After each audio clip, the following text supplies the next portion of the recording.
May mga gabing akala mo ordinaryo lang, walang plano, walang inaasahan. Pero may mga gabing sapat ang katahimikan, sapat ang dilim para ilabas ang mga damdaming matagal mong kinikimkim.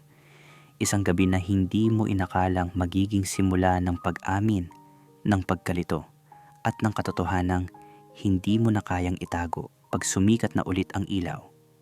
Welcome sa M2M Desires, kung saan binibigyang boses natin ang mga kwento ng pag-ibig, pagnanasa, at mga lihim na hindi madaling ikwento. Mga kwentong minsan ay masakit, minsan ay nagdudulot ng pag-asa, at laging totoo.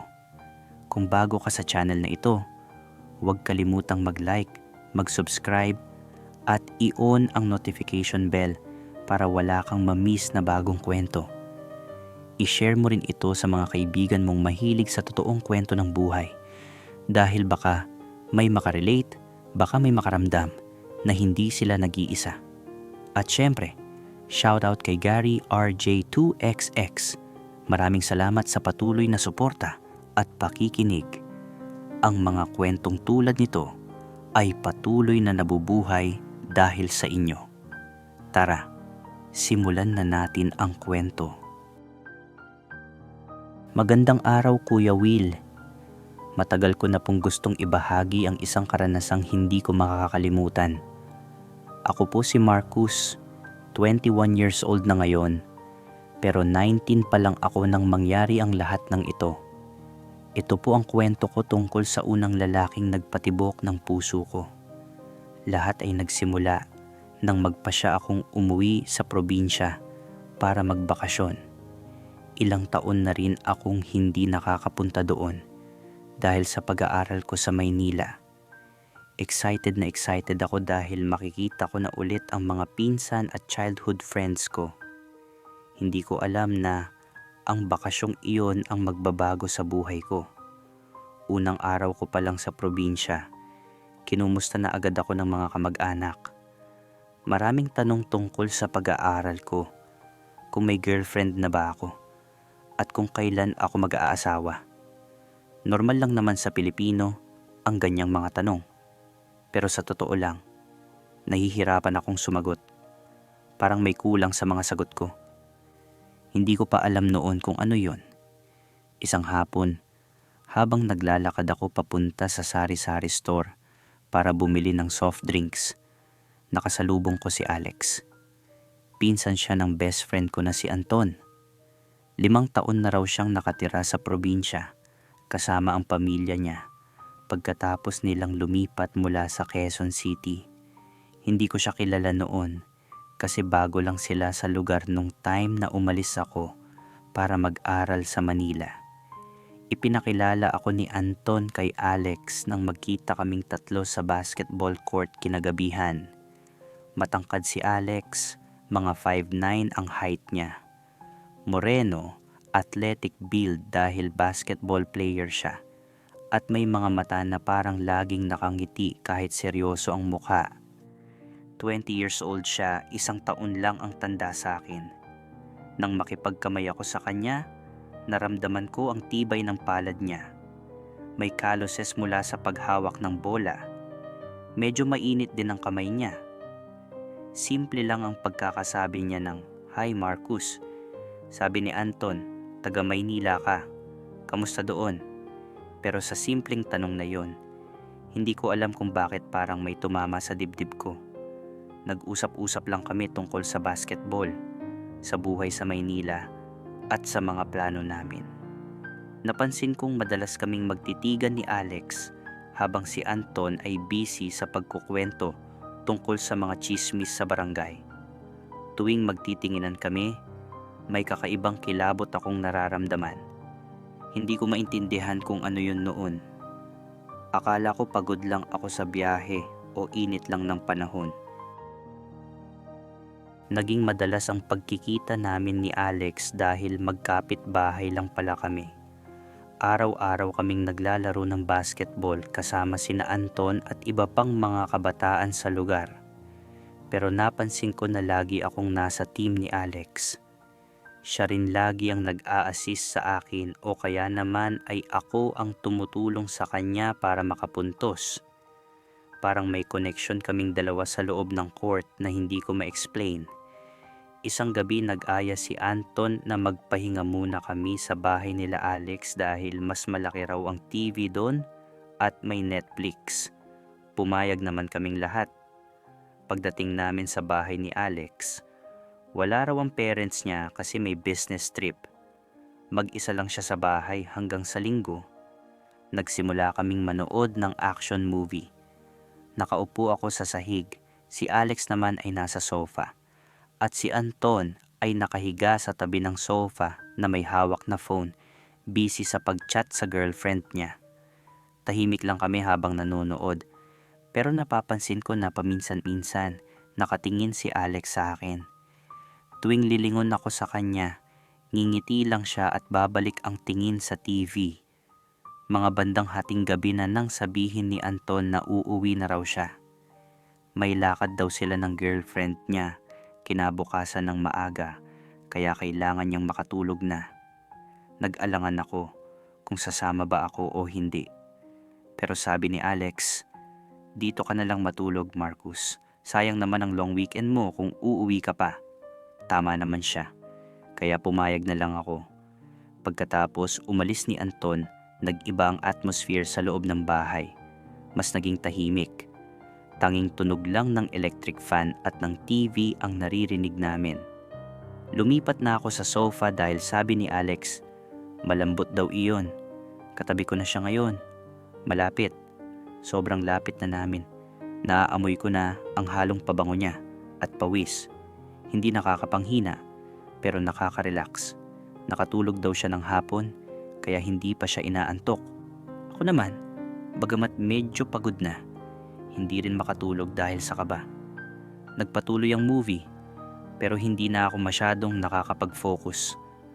Nararamdaman ko ang init ng katawan ni Alex sa tabi ko. Napapansin ko rin na unti-unti kaming naglalapit. Parang magnet na hinahatak ang isa't isa. Hindi namin pinag-usapan, pero alam naming pareho naming nararamdaman ang tensyon. Nang matapos yung movie, si Alex ang nagsuggest na manood pa kami ng isa. Siya ang pumili at romantic comedy pa. Hindi ko alam kung bakit yun ang pinili niya, pero hinayaan ko na lang. Okay lang din naman sa akin. Habang nanonood, napunta yung usapan namin sa mga naging past relationships. Nagkwento ako tungkol sa ilang babaeng naging close ko dati, pero wala namang nauwi sa totoong relasyon. Siya naman, sinabi niyang may ex-girlfriend siya noon, pero naghiwalay sila dahil sa long distance. Bigla niya akong tinanong, "Ikaw Miguel, ano bang hinahanap mo sa isang tao?" Napaisip ako nun, Kuya Will. Hindi ko talaga alam ang isasagot. Kaya ang sabi ko na lang, hindi ko rin alam eh. Basta yung mabait, understanding, at yung makakasama ko kahit walang ganap. Tumango siya. Ako rin, kahit presence lang niya, sapat na. Habang sinasabi niya yon, nakatingin siya sa akin. Yung mga mata niya parang may gusto siyang sabihin pero hindi niya mailabas. Tapos biglang bumuhos yung ulan. Sobrang lakas, may kasamang kulog at kidlat. Maya-maya, namatay ang ilaw. Nagdilim ang buong bahay, brown out, sabi ni Alex. Kumuha siya ng flashlight sa drawer at inilagay sa mesa. Yun na lang ang ilaw namin. Patuloy pa ring lumalakas ang ulan, parang ayaw tumigil. "Miguel, okay ka lang?" Tanong niya. Tumango ako. Kahit alam kong halos hindi niya makita. "Oo, ikaw?" "Okay lang din. Bihira naman mag-brown out dito. Pero kapag ganito kalakas ang ulan, talagang nawawala ang kuryente." Paliwanag niya. Umupo ulit siya sa tabi ko. Mas malapit na siya ngayon kaysa kanina. Ramdam ko yung paghinga niya, Kuya Will. Tahimik lang kami. Walang nagsasalita. Pero sa katahimikang yon, mas ramdam ko yung presensya niya hanggang sa biglang may humawak sa kamay ko. Si Alex yun. Mainit at malambot ang kamay niya. Hindi ko hinila palayo. Hindi ko rin agad hinawakan pabalik. Pero hindi ko rin binawi yung kamay ko. Hinayaan ko lang. Ilang segundo ang lumipas bago ko siya hinawakan pabalik. Mahigpit. Parang ayaw ko na siyang bitawan. Miguel, bulong niya. Alex, bulong ko rin. Nagkatinginan kami. Kahit madilim, kita ko pa rin yung mukha niya dahil sa ilaw ng flashlight. Seryoso yung itsura niya pero may halong takot. Takot na baka ma-reject siya. Pero Kuya Will, hindi ko siya kayang i-reject. Hindi ko kaya. Kasi sa totoo lang, gusto ko rin siya. Ngayon ko lang talaga yun na-realize. Dahan-dahan niyang hinila ang mukha ko papalapit sa kanya. Hindi ako kumilos. Hinayaan ko siya. Nang maramdaman ko ang hininga niya sa labi ko, automatic na nagsara ang mga mata ko. At nang dumampi ang labi niya sa labi ko, parang may kuryente na dumaloy sa buong katawan ko. Malambot ang halik niya. Mahinahon. Walang madali. Parang sinusubukan kung paano ako hahalikan. Gumanti ako ng halik. Awkward sa una kasi first time kong humalik ng lalaki.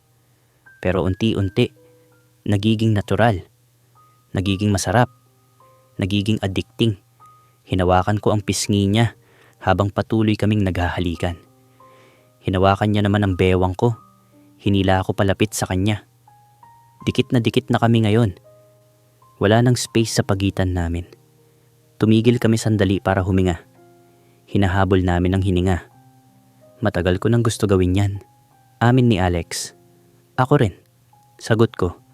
Totoo yon. Kahit ngayon ko lang na-realize, matagal ko na palang gusto. Mula pa siguro nung unang kita namin. Bumalik ulit ang kuryente. Bumukas ang ilaw. Nakita ko ng malinaw ang mukha ni Alex. Namumula, pawisan, at nakangiti. Ako rin siguro ganito ang itsura. Patayin mo na lang yung ilaw, sabi niya. Tumayo ako at pinatay ang switch. Bumalik ako sa sofa. Sa tabi niya, sinimulan niya ulit akong halikan. Mas marahas na, mas desperado, mas malibog. Hinubad niya ang shirt niya. Sumunod naman ako. Hinubad ko rin ang shirt ko. Nakita ko ang katawan niya. Toned dahil sa basketball. May abs, may muscle sa braso. Napakagwapo. Hinawakan ko ang dibdib niya. Mainit ito. Tibok ng puso niya. Rinig na rinig ko. Mabilis ang tibok. Pareho sa akin. Hinalikan niya ang leeg ko. Kinagat ng bahagya. Ungol ko. Hindi ko mapigilan. Masarap. Sobrang sarap. Bumaba ang halik niya sa dibdib ko. Hinalikan niya. Nilasap niya. Kinagat. Alex, ang sarap. Bulong ko. Ngumiti siya habang patuloy sa ginagawa. Dinala niya ako sa kwarto niya. Pagdating namin sa kwarto niya, hinayaan ko lang na malapit kami sa isa't isa. Umupo siya sa tabi ko sa kama at hinalikan niya ako ng mahinahon, mas matagal kaysa sa sofa kanina, pero puno ng lambing at tensyon na hindi ko maintindihan.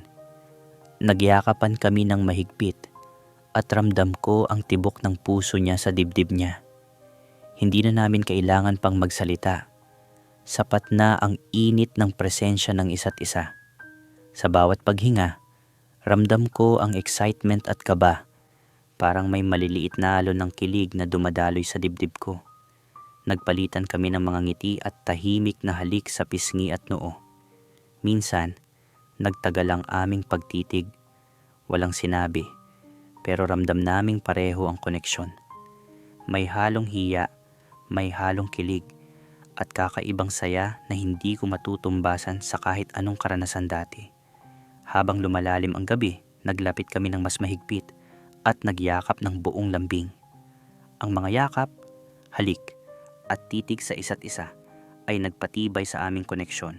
Sa tahimik na paraan, alam naming pareho ang nadarama.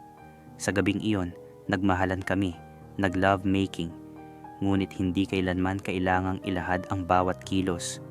Ang mahalaga ay ramdam namin ang init, lambing at tiwala sa isa't isa.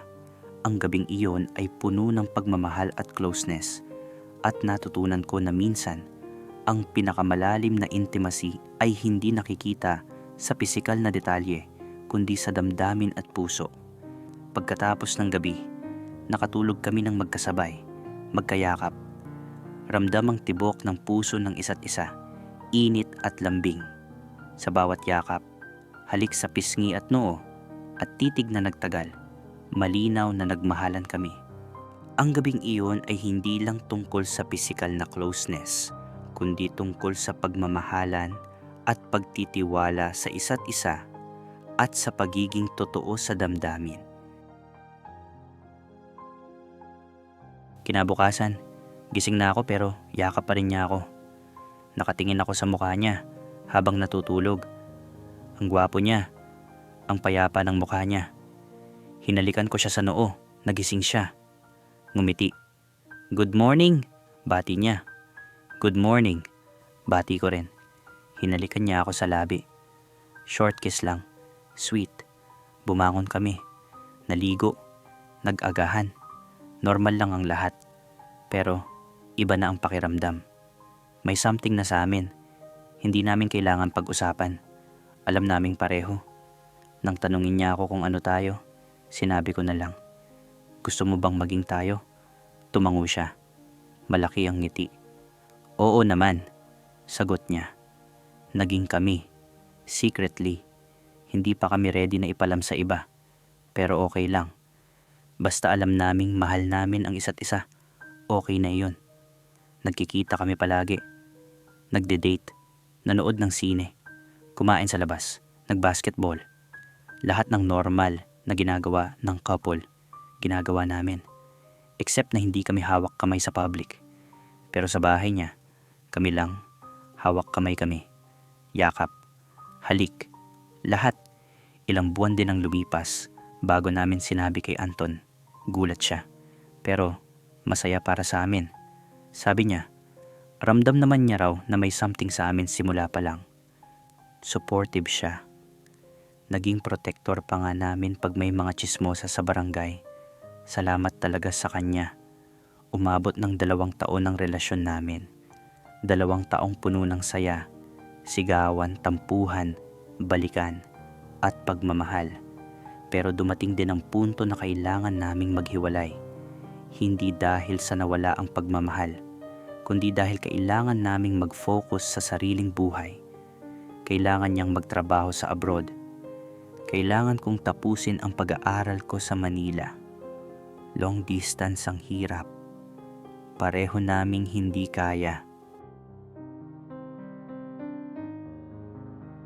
Pero hindi naging bitter ang breakup namin. Peaceful. Understanding. Nag-thank you kami sa isa't isa for the memories, for the love, for everything. Nangako kaming magiging friends pa rin. At hanggang ngayon, friends pa rin kami. Nag-uusap pa rin. Nagkakamustahan. Pero walang romantic feelings na. Move on na kami pareho. Pero hindi ko makakalimutan ang mga alaala naming dalawa. Ang first kiss, ang first time, ang first love. Siya ang nagbukas ng mata ko sa totoo kong identity. Siya ang nagturo sa akin na okay lang magmahal ng kapwa lalaki. Na hindi masama. Na normal lang iyon. Salamat sa kanya. Natanggap ko na ang sarili ko. Ngayon, masaya na ako. May boyfriend na ako.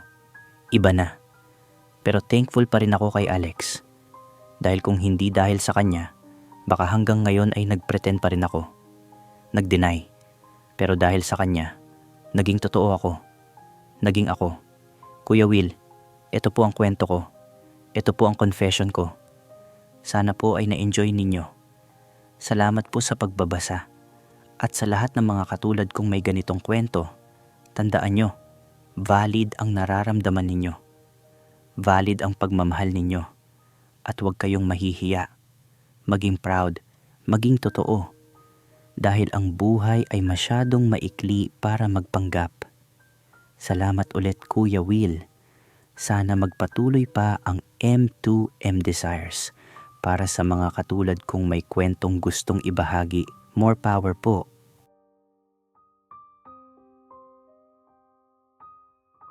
Maraming salamat sa pagbabahagi ng kwentong ito, Marcus. Alam mo, habang binabasa ko ang iyong liham, ramdam ko ang bawat emosyon.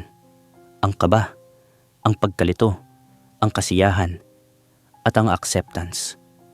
Ang kwento mo ay patunay na ang pag-ibig sa anumang anyo ay isang paglalakbay tungo sa pagkilala sa sarili. Kay Alex, natutunan mong tanggapin kung sino ka talaga at iyon ang pinakamagandang regalo na maibibigay ng unang pag-ibig, hindi lang ang kilig at mga alaala, kundi ang katapangan na maging totoo sa sarili. Sa mga nakikinig, tandaan nyo, ang pagmamahal ay hindi nasusukat sa kasarian ng taong inyong minamahal. Nasusukat ito sa katapatan, respeto, at pagtanggap sa isa't isa. At higit sa lahat, sa pagtanggap sa inyong sarili. Marcus, ipagpatuloy mo ang pagiging masaya. At sa lahat ng mga listeners na may katulad na kwento o may nais sabihin kay Marcus, ano ang inyong masasabi? Anong payo ang maibabahagi ninyo? Drop your comments down below. At sa mga bagong viewers, huwag kalimutang mag-subscribe sa M2M Desires. I-like ang video na ito at i-share sa mga kaibigan na kailangan marinig na hindi sila nag-iisa. I-on din ang notification bell para updated kayo sa mga bagong kwento. Hanggang sa susunod na kwento. Tandaan, ang pag-ibig ay para sa lahat. Stay true, stay proud, stay loved. This is Kuya Will, reminding you that your story matters.